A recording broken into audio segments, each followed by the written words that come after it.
Hello everyone, this is my first teaching memo / video as Module 1 has ended and Module 2 has begun. The Patriots were in the Super Bowl for the third straight year, and Tom Brady now has more rings than any other player in the history of football. And he's tied with Michael Jordan for the most rings in any sport. Nothing better than a Red Sox Patriots doubleheader. I invite everyone to look at my assessment Facebook page. I have you can click on it here on the teaching memo. If you want to stay connected with Dr. Tom long after you've left my course, then you can friend that page or like that page, and you'll occasionally receive assessment-related posts and updates from me. I always like to start my teaching memos with a little housekeeping. This section gets smaller as you all get more accustomed to my course and working in Canvas. My video is in two parts. The first will be on the announcement page, and you'll receive it in an email. The second part, assignments, you'll find in the learning activities, reading, assessments, due section of each module. By this time you should have completed 4 assignments located in the Getting Started and Module 1. The Getting Started is in Module 0 at the top. I will be moving these modules around as we go through the course. The most current module will be at the top, so you will see that happen, is that the other modules will start moving down. The same will be for discussion boards. When you click on the discussion link, you will only see in the top part, you'll see the current discussions. So the introductory discussion board will start moving down. Okay, so you should have completed 4 assignments by now. The academic integrity statement and memorandum of understanding. Some of you have gotten emails from me already on that. You can find that in the Getting Started link, Module 0. The initial baseline survey. You should have started that before you did anything else in the course. You do not have to cite material or have a reference list. This will be just a pass-fail grade.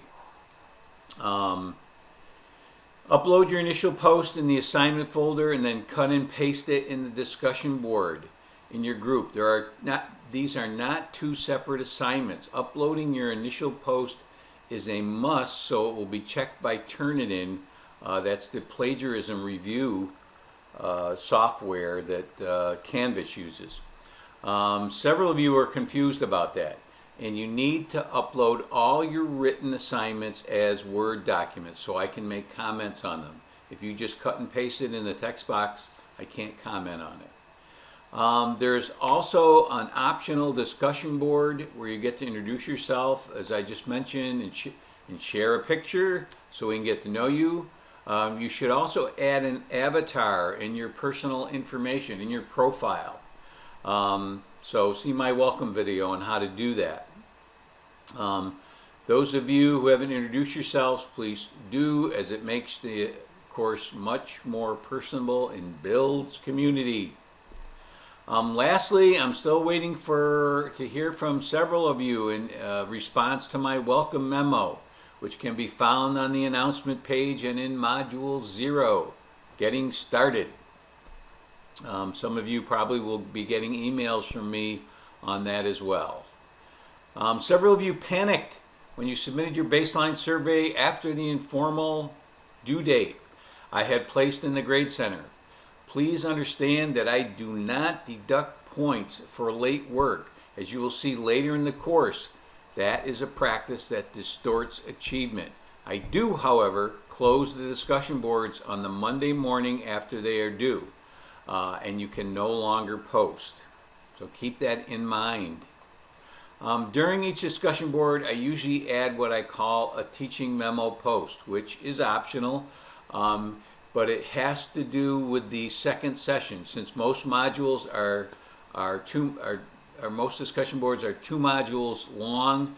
I usually add something to get you into the second part of the module, or the second module.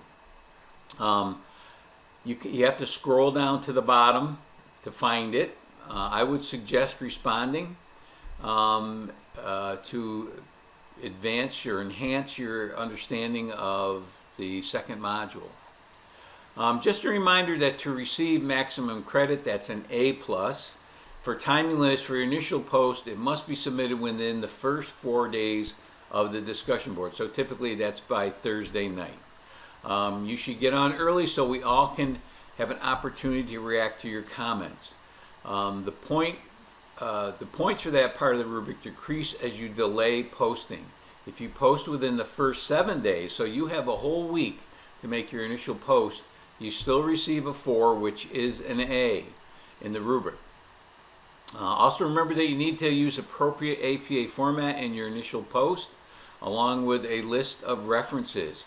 If you are not sure how to do in-text citations, and some of you aren't, see the Purdue Owl's website. I will make comments in your initial post upload on your APA. I won't make any comments on your on the content of your initial post, although maybe I will. One of the other characteristics in the discussion board rubric is responsiveness and demonstration of knowledge gained by the readings. The reason for this is to encourage you to use our readings to support your comments. And please don't just shove in a citation, because I won't count that. And you just stick in a Stiggins 2014 and you have nothing, it has nothing to do with it, or you just take a sentence out of Stiggins 2014 which really doesn't support an opinion. I'm not going to count that. So make sure you use it to support your opinions. You can also make connections to yourself as a teacher learner, but you also need to support your opinions with evidence. You only need to use citations if you share new information, then you need to share a reference with it so the rest of us can benefit from it. It also counts in this category when you respond to my postings. Now, I may address someone specific, but that doesn't mean you can't jump in. And some of you have done that already, which is good. I love having that kind of discussion. And that's what happens in a lot of online courses, is that the instructor doesn't get involved in the discussion. You know, I think that's really bogus, because when I see something that's a misconception, or I see something that I can add a video, or I can add more information to it, or point you in a direction, that's how you learn. So this is what I do, and I'm active in you. If you've noticed already that there's probably 20 or 30 of my posts in a typical 2-week discussion board. Try to avoid references that we cannot access immediately, or lengthy academic diatribes like research articles. I mean, websites that have information on how to, or this makes something that we all can benefit from. Those are what we're looking for. Every module starts to an overview page, and I'm going to click on that right now. On that page are my learning targets for the module, as well as all the readings, the assignments, extra material.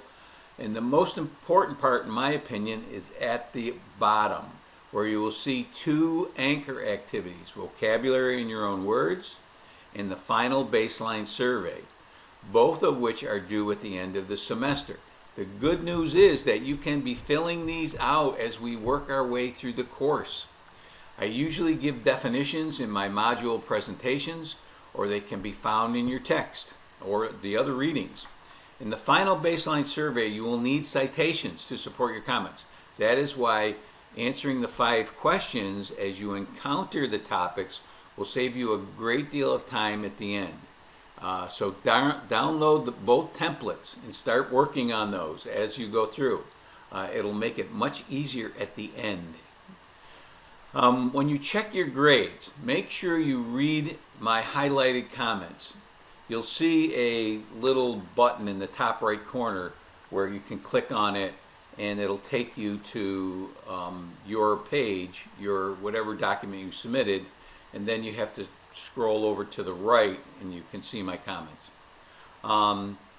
Lastly, when you share a reference that contains a website, use the link icon in the menu to make your link clickable. I'll show you how to do that right now in the video for this teaching memo. Okay, some big ideas of the first module. The first session and its discussion board were meant to get your feet wet regarding assessment. What's good, what's bad, and how we may be able to use the process to increase student achievement. I was very impressed with the amount of participation. I subscribed to the discussion board, so I must have gotten 68, 70 emails. So that means you guys are really being active, which I love. It picked up a little on the weekend, but overall great involvement, deep conversations with evidence from the reading, the web, and your experience. Good stuff. Many of the discussions centered around the appropriateness of large-scale accountability tests. We will be exploring how these are made and how they compare with teacher-made tests, which, by the way, no one seems to mind. No one complains about those. So keep an open mind. Just because you did not do well on these tests does not make them worthless. You don't know how many times I've read the comments, well, I was an A student but did terrible on these tests. That doesn't make them bad. There are also lengthy discussions on the opt-out movement and pre-K assessment, which is great because I don't spend a lot of time on that, so I'm always interested in having conversations about that within the topic we're discussing. Some of you wrote about formative assessment, which according to Black and William and John Hattie is one of the most powerful interventions that a teacher can use to improve academic achievement. So if you plan on being assessment literate, you better know something about formative assessment and how to go about it. Remember, I am not the only teacher in these three course sections. The best way to become engaged in these discussion boards is by answering the open-ended questions of your classmates and by sharing relevant websites. This is one of the best ways to enhance your and our understanding. And here are some of the better sites I shared in this module. If you go to my transcript, you can click on them. Stimulate your students with 10 creative self-assessment ideas. That was by Jocelyn from my 22 section. Why assessment is important. Marissa added that in my 22 section. High leverage practices in special education. This is a document everyone who's going to be a special ed teacher must have. So download that. Chaina shared that in section 20. Self-assessment in elementary school was shared by Ryan in section 20. And teaching 21st century skills for 21st century success requires an ecosystem approach was added by Erica in section 21. So learning targets will be a big idea of this course. Having specific, measurable, and student-friendly goals is imperative to have students master the standards. In one section, I shared the SWABOT video. You can click on it in my teaching memo, which shows a teacher sharing her learning targets with her class. We will be revisiting this topic later in the course, but I would suggest checking this video out now. Many of you are pre-K teachers or assistants. As I mentioned earlier, unfortunately, I do not spend a great deal of time in this area, but I will talk about it in discussion. So this is where we can get more information, add crucial articles. I've already been reading about different assessments for autism, which have been added. I added, and the person put the test down, and I shared the links. So it's good to scroll through and see if there's any links that you might be interested in during the discussion, because the one part about the discussion boards that I don't like is that the scrolling. You have to scroll and scroll and scroll. There is one way to see just the posts that you haven't read yet, and there's the unread button up in the main part of the post, right? It's at the bottom of the initial posting. You can click on that and it will only show you ones you haven't read. So that's it for this week. I'll be back with another teaching memo next Monday.